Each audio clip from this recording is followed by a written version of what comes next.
대서마늘 초매식이 1일 창녕농협에서 진행됐습니다. 하지만 농민들은 생산비도 보장받지 못한다며 마늘값 폭락에 반발하고 나섰습니다. 7월 1일은 통합 창원시 출범 14주년을 맞는 날입니다. 민선 8기 들어 원전 등 지역 산업이 활성화됐지만 떠나는 청년 인구는 후반기 핵심 과제입니다.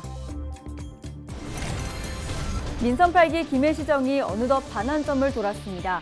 김해시의 지난 2년 성과와 앞으로의 과제를 보도국 지금에서 짚어봅니다. 지난달 25일 창원에서 열린 경상남도의 6.25 참전용사 위안 행사가 공연 표절 논란으로 시끄럽습니다. 창작자의 권리 침해를 요구하는 공연단이 기자회견을 열었습니다.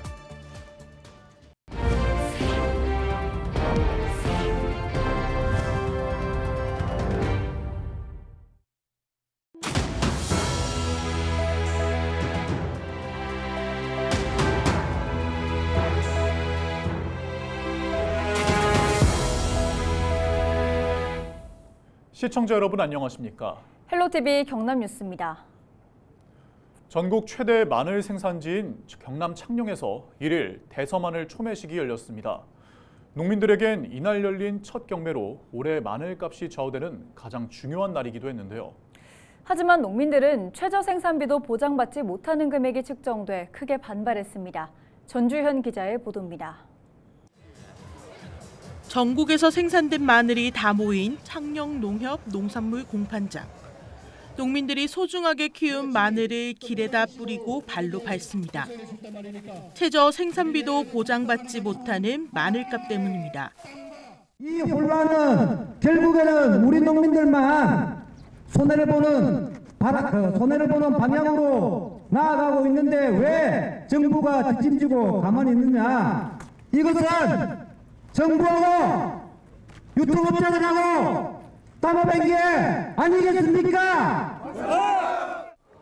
올해 마늘값을 좌우하는 첫 경매에서 측정된 가격은 대서마늘 상급 기준 3,830원. 농민들은 이 가격대의 마늘을 팔 수 없다며 불만의 목소리를 높입니다. 급기야 경매는 중단됐습니다. 3,600원 나오면서 3,000 얼마 나왔어요.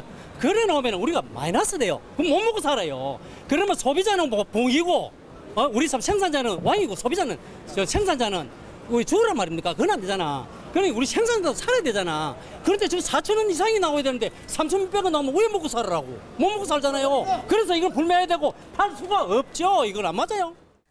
농민들이 예상했던 마늘값은 상급 기준 1kg당 최소 4,500원 정도입니다. 그나마 가격이 괜찮았던 지난 2022년 당시 금액은 5,300원 선. 올해와 비교하면 1kg당 1,500원가량이 차이 납니다. 농민들은 생산비 상승으로 빚만 늘어나는 상황이라고 토로합니다. 건조해서 기름값 들어 전기세 들어 선별해서 갖고 와갖고 이거 뭔지 겁니다. 너무 힘들어요. 농사지 갖고 한 푼이나 벌어서 뭐 땅도 사고 그래야든지 학비도 안 되고 뭐 빚만 오지게 졌든지. 인건비 등 생산비 상승으로 가뜩이나 힘든 데다 마늘값까지 떨어진 상황. 정부의 마늘 수입 계획까지 알려지면서 농민들의 마음은 타들어가고 있습니다. 헬로티비 뉴스 전주현입니다. 민선 8기 단체장들의 후반기 임기가 오늘부터 시작됐습니다. 특히 통합 14주년을 맞는 창원시는 그 의미가 남다른데요. 그동안 달라진 지역 상황과 민선 8기에서 풀어야 할 과제를 짚어봤습니다. 보도에 표영민 기자입니다. 지난 2010년 행정구역 자율통합으로 출범한 통합 창원시. 1일 통합 14주년을 맞았지만 마냥 축하만 할 수 없습니다. 인구와 경제 모두 하향 곡선을 그리고 있기 때문입니다. 통합 당시 109만 명이던 인구는 올해 100만 명대에 겨우 턱걸이했고 전국 1위였던 기초자치단체 지역 내 총생산도 4위로 밀려났습니다. 홍남표 창원시장은 민선 8기 취임 이후 혁신성장 경제기반 구축에 집중하고 있습니다. 홍 시장은 제조업 고도화와 디지털 자유무역지역 조성 등으로 미래 먹거리 산업 확보에 힘쓰고 있습니다. 특히 방위원자력 융합 국가산단의 조성에 속도를 낼 계획입니다. SMR에 자원의 기업들이 참여하는 게 굉장히 중요하다고 봅니다. 그래서 지금 우리 원자력 특보를 중심으로 해서 그런 분들에 대한 어떤 모임체 이런 걸 만들어서 서로 계속 이야기를 하고 있거든요. 청년층의 수도권 이탈 등 풀어야 할 과제도 많습니다. 현재 창원은 청년들이 선호하는 일자리가 부족하고 문화 인프라 등 정주 여건이 열악하다는 지적을 받고 있습니다. 특히 의대와 법대, 약대 등 고등교육기관이 한 곳도 없어 청년들이 지역을 떠날 수밖에 없는 구조입니다. 좋은 대학이 있어 이 좋은 대학이 좋은 인력들을 만들어내고 선순환 구조를 만들어야 되지 그렇지 않고 그 연결고리가 깨진다면 이건 계속 이런 현상이 많이 일어날 겁니다. 장밋빛 전망과 달리 통합 이후 어려움의 연속이었던 창원시. 반환점을 둔 민선 8기 홍남표 시장이 남은 2년 동안 시민들이 체감할 수 있는 성과를 만들어낼 수 있을지 관심이 모아집니다. 헬로티비 뉴스 표영민입니다.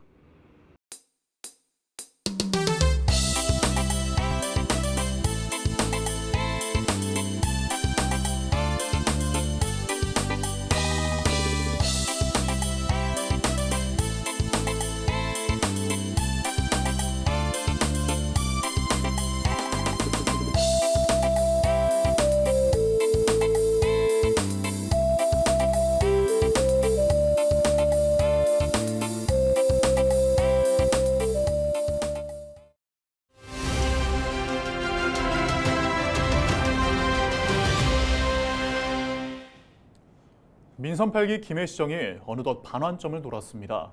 홍태용 김해 시장이 취임 2주년을 맞아 후반기 시정 방향을 발표했는데요. 굵직한 과제가 주어진 만큼 이에 대한 고심도 컸습니다. 어떤 이야기가 오갔는지 자세한 내용 보도국 연결해서 알아보겠습니다. 권정숙 기자. 먼저 지난 2년 김해 시장을 살펴보겠습니다. 홍태용 시장은 어떻게 평가했습니까? 네, 홍태용 김해 시장은 지난 2년을 도시 성장에 또 다른 힘을 찾아가는 선택과 집중의 노정이었다고 자평했습니다. 현주소를 냉정하게 진단하고 취사 선택했다는 것인데요.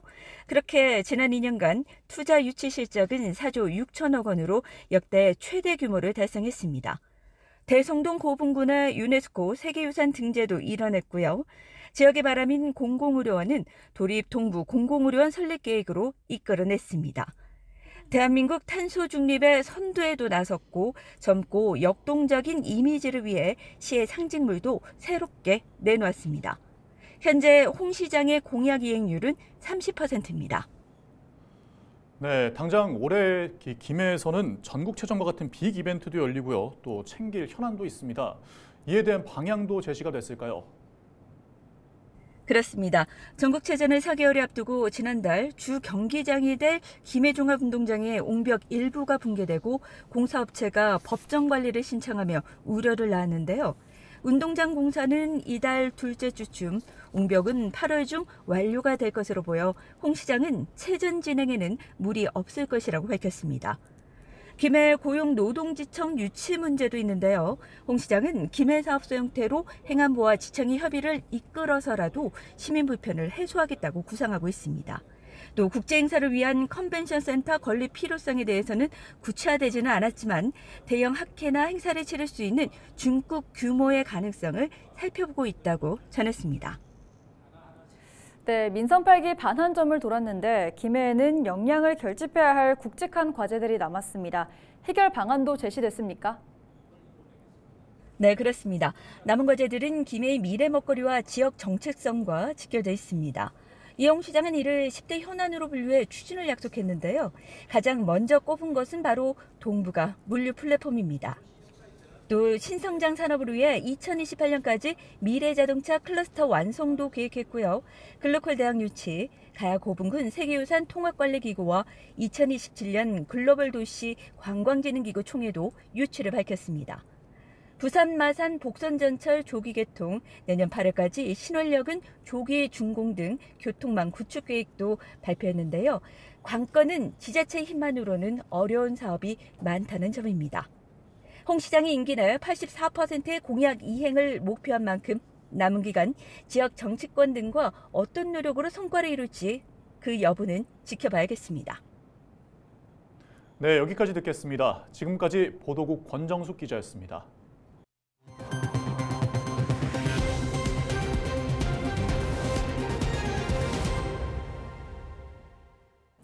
지난달 25일 창원에서 열린 경상남도의 6.25 참전용사 위안 행사가 공연 표절 논란으로 시끄럽습니다.